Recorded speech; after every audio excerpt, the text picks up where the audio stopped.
Hi, I'm Bons Magsambol and you're watching Rappler Talk. So for today's episode, we'll be talking to Philippine College of Physicians, past President Dr. Maricar Limpin.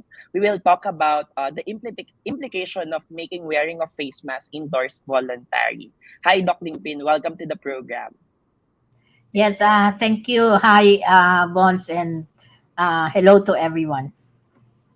Let's go right into it. President Ferdinand Marcos Jr. is set to issue an executive order making wearing of face mask indoors voluntary. What do you make of this? And is the Philippines ready for this kind of policy? Well, honestly, no, personally, I think na it is really time for us to pave the way for the end of the pandemic. Pero if you're going to ask me whether now is the right time to relax the requirement for the wearing of the face mask, maybe not, no? Maybe we can wait a little bit longer, like let us say pagkatapos ng undas, no?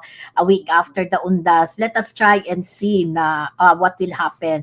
Remember that we just detected the two new variants, no, of COVID-19, and that is the XBB and the XBC. And we still do not know, no, what the implications will be as far as the COVID-19 cases is, no, in the country. So I think it is best to slow down a bit, no, not to hurry up so much, but we can actually do it, like let us say um, a week after All Saints Day, or maybe after, or maybe 2 weeks after. No, just try to see what will happen when people go out of their homes. No, for the All Saints Day celebration. Okay, right. You said that parang it's just a matter of time. Like, this is not the right time, right? So, sinabi nyo, siguro maybe after magkaroon tayo ng mga, ito nga, after ng undas or maybe after Christmas or maybe 2023. Parang ito naman talaga yung timeline na sinasabi ng Department of Health. Like, maybe end of 2022, we could like remove na talaga itong pagsusuot ng face mask. Pero katulad nga nung nakita natin sa balita just yesterday, final na to. So it's approved. We're just waiting for the executive order to be issued by President Marcos. So balikan natin to. What does this new policy on making wearing of face mask optional mean for the Philippines pandemic response? Ano yung magiging implication nito? Well, it's very simple lang, ano, the face mask is actually the last barrier, no, for against COVID-19 infection. So, we know na the number of people that got vaccinated, particularly the booster shots, were still low, no? So, hindi pa natin na-achieve yung desired targets natin for the vaccine program. So, we know that at this time, no, many of our countrymen will already be at high risk of getting infection. And if they do get infection, because the immunity, the protection is already quite low, then we expect probably that there will be more people getting severe infections, no, more than any other time. So yun yung problem natin, ano. Mm-hmm. So and then of course, no, the relaxation of the face mask requirement will also mean that it gives the impression to the Filipinos that maybe the virus is no longer here with us, no, kasi nagre-relax na masyado, no. So that again, no, sends maybe a wrong signal to many of our people na they can really go out and then not worry about getting infection, which of course, no, hindi yan mangyayari because the virus will always be with us. Okay. Doc Limpin, balikan natin yung sinabi nyo since you mentioned then about the booster coverage which has remained low dito sa atin sa Pilipinas. It barely moved actually last month from 20%.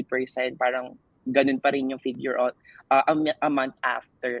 So what do you think the government should be doing to at least increase booster uptake in the Philippines? Meron ba tayong kailangang strategy na hindi pa natin na-explore up until now? I think one strategy probably is to change no yung communication strategy natin. I think that is very important. Baka ito, I have actually said this many times before, na ang problem natin with the communication strategy, yung Pinas Lakas, parang hindi masyadong connected doon sa vaccination program.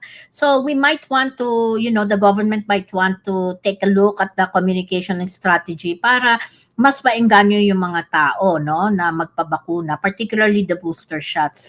And then of course no, in the LGUs, although napansin ko maraming LGUs na nagbibigay ng mga incentive schemes no to encourage people to get vaccinated. But kukonti-konti lang yung nabibilang lang siguro natin yung mga LGUs that provide this kind of a scheme. So baka mas maganda kung mas maraming LGUs ang talagang mag-isip ng mga incentive schemes para talagang mas dumami ang tao na magpapabakuna. Okay, right. Going into the next discussion, Tourism Secretary Cristina Frasco said that the move to make it optional was, I'll quote, to allow ASEAN neighbors who have long liberalized their mask mandates. What's the situation in the Philippines now, and are we equipped? Kaya ba natin makipagsabayan with our ASEAN neighbors? I think yan nga yung sinasabi rin namin ano. Oftentimes we look at our ASEAN neighbors no, but if we look at the ASEAN neighbors like Singapore, Malaysia, Taiwan, or China, they're way ahead as far as the healthcare system is concerned. So basically they are prepared no, just for any event no that can happen in their country. Pero sa atin, our healthcare system still needs a lot of improvement. So I think that comparing the Philippines with our ASEAN neighbors, particularly with the other countries, the mga well-developed countries, no, hindi siya parehas. So we cannot really compare an apple with an orange. So I think we need to stop doing this. Okay, right. So according to the DOH statement released yesterday, they said that they presented all possible scenarios to the pandemic task force, and yet they seemed outvoted. Diba? So what do you think happened there? Yeah, I think that the DOH only has one voice, so I can just emphasize with them, because I know, no, many of them I already know them, so I know that they have the heart, no, for taking care of the health of the Filipinos. Kaya lang, one voice lang sila in. I heard that there are 8 members, no, so one against 7, so medyo ano sila, medyo dehado no kumbaga sa bilangan. So I think siguro I'm thinking na since this is a health issue, it should be really the Department of Health who should be making the choices, the recommendations, and the presence of the others should actually be to support whatever recommendations that the Department of Health will come up with. Hindi yung parang nagbobotohan pa, kasi parang ang hirap na nagboboto ka and you're not knowledgeable about health, no? So sino ba ang pinaka-knowledgeable about health pagdating doon sa grupo na yan, ano, yung core group na yan? That will be the Department of Health. And I think dapat what the DOH says, yun dapat ang masunod, no? And the others will support, no, the recommendations of the Department of Health. Pero parang hindi nangyayari yan kasi parang nagbobotohan pa sila. Right. Okay, napag-usapan natin tong voice ng Department of Health. Of course, 5 months since President Ferdinand Marcos Jr. assumed office, he has yet to appoint a health secretary. Do you think, Doc Limpin, nakaka-apekto ba to sa mga ganitong decision making? Like for example, kailangan niya mag-represent, for example, ng agency niya sa mga ganitong discussion, lalo na sa mga pandemic protocols. Of course, they would say naman na we have OIC Vergere, pero optic-wise, hindi siya magandang tingnan given na we're still in a pandemic. Yeah, I think maybe it is affecting yung mga decisions regarding whatever health issues we are in. But I do believe that most likely OIC Secretary Vergere is really, doing her job in trying to present all the issues, no, and so that the body can make the appropriate decisions. Unfortunately, yun nga lang, pag baka hindi natin alam, how they treat each other, no, but of course, no, kung ikaw ay dumadating diyan on the table, no, with so many of the other secretaries there, sila appointed na talaga sila as Secretary of Health. And in your capacity, you're just an OIC secretary. So I hope that the president will already make a decision as far as the health sector is concerned, appoint the most appropriate, the most capable, the most qualified Secretary of Health para sa ganon magkaroon na kami ng leader, no? We need a leader in health. If it is OIC Secretary Vergere, so be it, no? We will actually support Secretary Vergere if she indeed is the designated Secretary of Health. Okay. Yun. So going back into the discussion on face mask, of course, we always say that we have to live with the virus. Into the third year living with this COVID-19 pandemic, lalo na yung pag-scrap nung face mask policy ni natin nitong last September, of course, or August. Nitong sa outdoor, parang it was met with criticism. Of course, top Philippine medical experts nga expressed strong opposition. So, what more pa kaya ito na even indoors na hindi natin alam if well ventilated yung isang area, ano yung position ng Philippine College of Physicians dito sa bagong ilalabas na executive order na ito? Well, yun nga, no, we hope, no, I would like to speak not just for the Philippine College of Physicians, no, but probably for the entire health sector. Medyo we're a little bit afraid, no, that the numbers will actually go up. So particularly in the coming All Saints Day celebration. So that is why ang hiling sana namin ay medyo maghinay-hinay lang sa pagpapalabas nung executive order na yan, no. But maybe like let us say wait for about 2 weeks lang, and then after 2 weeks then maybe it's probably the right time na i-relax na natin yung restrictions, no, sa pagsusuot ng face mask. Kasi by that time we already know tumaas ba yung kaso o hindi. Mas maganda yung medyo mas nag-iingat tayo para sa ganon mas tuloy-tuloy yung pagkakababa, no, ng COVID-19 cases natin. Wag yung parang we decided na oops, eto na mababa na, o maglabas na tayo ng order na making face mask optional, no. So tingnan muna natin ang data, no, so far after the undas. Wag siguro ngayon. Then after that, I think you will not probably hear too many complaints from the health sector. Actually, Doc Limpin, what I've noticed is that even though the government has already made mask wearing outdoors optional, most of the people outside still wear masks. Why do you think so? Is this something cultural? Nawala na ba sila ng trust sa government natin or even sa healthcare system natin? Kaya nagsusuot pa rin sila, or is parang naging habit na ba ito? How do we explain this?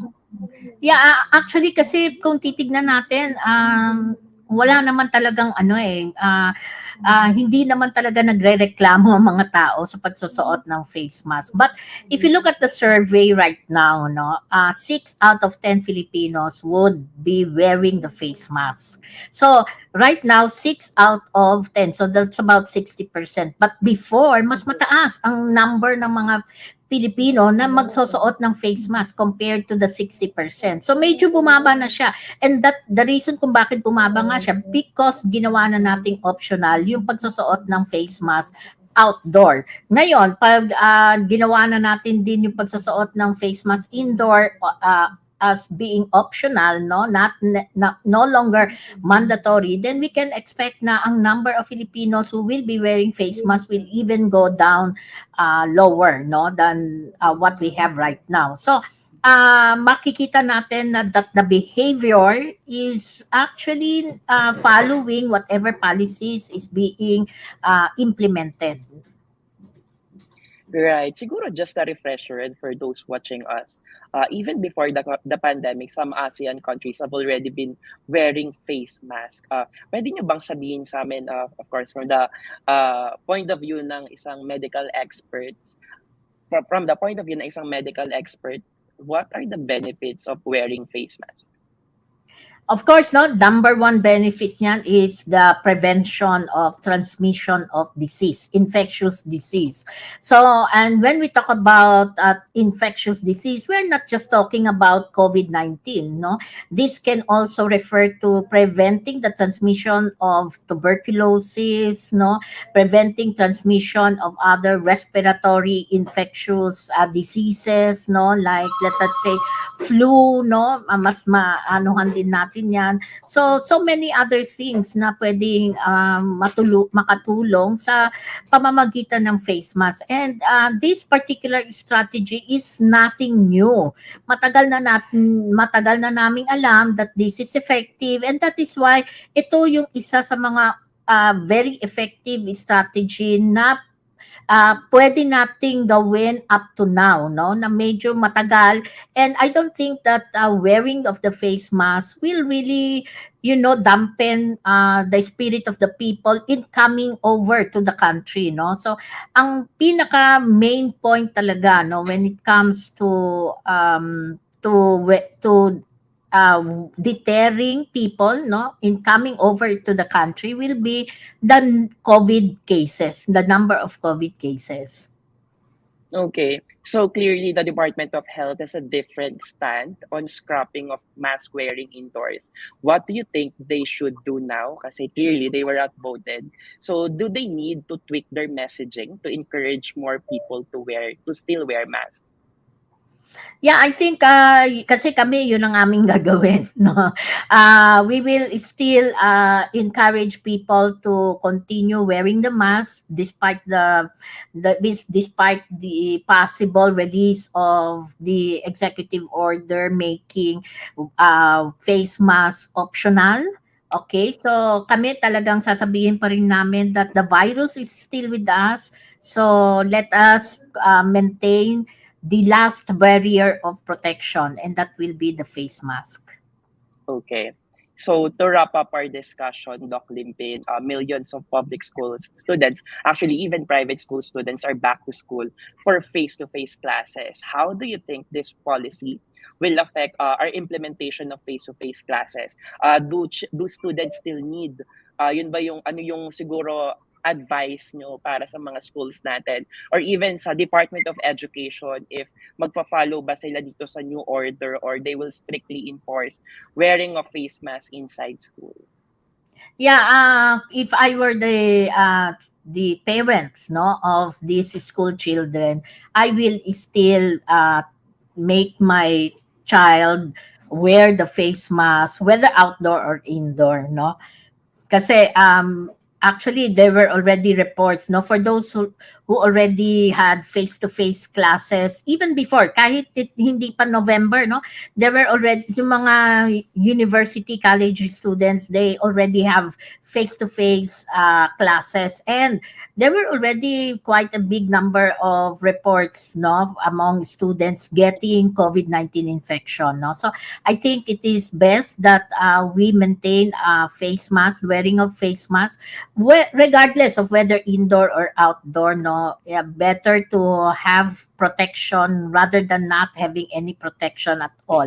And then para naman kung hindi pa bakunado, no, sana magpabakuna muna yung mga kabataan natin so that hindi mas malesen din natin yung pagkakaroon nila ng infection, and at the same time, no, malesen din natin yung transmission ng sakit, no, doon sa mga mahal nila sa buhay, including their teachers. Thank you so much, Doc Limpin, for joining us. So let's keep the conversation going. Is the Philippines ready to remove mask indoors? Join the conversation using hashtag Rappler Talk. Again, I'm Bons Magsambol. Thanks for tuning in.